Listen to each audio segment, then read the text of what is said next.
அண்மை செய்தி. வேலூர் மாவட்டத்தில் லாரி ஓட்டுநரின் கட்டுப்பாட்டை இழந்து சாலையோரம் இருந்த வீட்டின் சுற்றுச்சுவர் மீது மோதிய விபத்தில் வீட்டில் பணி செய்து கொண்டிருந்த மூதாட்டி உயிரிழந்தார். மேலும் விவரங்களோடு இணைகிறார் செய்தியாளர் முரளி. வணக்கம் முரளி, விவரங்கள். வேலூர் மாவட்டம் காட்பாடி அடுத்த பொன்னை மாதாண்டகுப்பம் பகுதியில் உள்ள இந்த திருவலம் பொன்னை சாலை ஓரமாக வீடுகள் இருக்கிறது. இந்த திருவலத்திலிருந்து ஆந்திரா மாநிலத்திற்கு சென்று கொண்டிருந்த ஒரு டிப்பர் லாரி ஒன்று மாதாண்டகுப்பம் அருகே சென்ற போது ஓட்டுநரின் கட்டுப்பாட்டை இழந்து இந்த சாலையோரம் இருந்த வீட்டின் சுற்றுச்சுவர் மீது மோதி விபத்துக்குள்ளானது.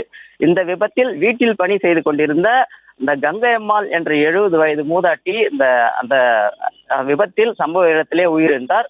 மேலும் இந்த விபத்து குறித்து பொன்னை காவல்துறையினர் வழக்கு பதிவு செய்து விசாரணை மேற்கொண்டு வருகிறார்கள். உயிரிழந்த கங்கையம்மாள் உடலை கைப்பற்றி பிரேத பரிசோதனைக்காக பாலாஜா மருத்துவமனைக்கு அனுப்பி வைத்து விசாரணை மேற்கொண்டு வருகிறார்கள். மேலும் டிப்பர் லாரியை இயக்கி வந்த ஓட்டுநரை பிடித்து காவல்துறையினர் கைது செய்து அவரிடம் விசாரணை மேற்கொண்டு வருகிறார்கள். விவரங்களுக்கு நன்றி முரளி.